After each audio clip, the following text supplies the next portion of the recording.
Hi అండి. సాధారణంగా బెండకాయ పులుసు పెట్టుకుంటుంటాం కదా, చాలామంది ఉత్తిది పెట్టుకుంటారు, అంటే ఉరికినే టమాటా వేసి అలా పెట్టుకుంటారు. చాలామంది ఎండ్రాయిల్ కూడా వేసుకుంటారు. కానీ నేనైతే పచ్చిరొయ్యలు ఉంటేనే బెండకాయ పులుసు పెడతానండి. దాని టేస్ట్ ఇంకా దేనికి రాదని అనుకుని నేను చేసే ఈ కర్రీ కొంచెం డిఫరెంట్గా ఉంటుంది. ముందుగా ఉల్లిపాయలు బాగా మగ్గించుకుని దాని తర్వాత రొయ్యలు ఉంటాయి కదండి, వాటిని క్లీన్ చేసుకుని ఈ మధ్య రొయ్యల్లో ఇలా ఉంటుందన్నమాట. నేను దాన్ని రిమూవ్ చేస్తానండి. అది అసలు తినకూడదు. అవసరమైతే ఆ రొయ్యలైనా పక్కన పెట్టేయాలి, కానీ అది ఉండగా రొయ్యలు తింటే అది మట్టిలా ఉంటుందన్నమాట. కుక్ అయ్యాక బాగోదు. వన్స్ ఫస్ట్ ఇప్పుడు నేను అలాగే వండేసాను అనమాట, తెలియలేదు. తర్వాత అప్పటి నుంచి అలా రిమూవ్ చేసేస్తున్నాను అనమాట.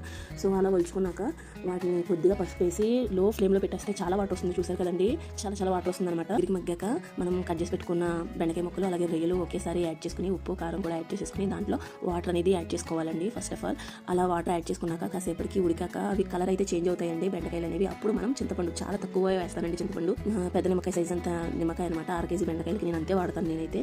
బెండకాయలు కలర్ చేంజ్ అయిన తర్వాతే ఈ చింతపండు పులుసు అనేది యాడ్ చేసుకోవాలండి. ఈ వీడియో మీకు ఫుల్గా కావాలంటే కనుక కింద డిస్క్రిప్షన్లో లింక్ ఇస్తాను, చూడండి.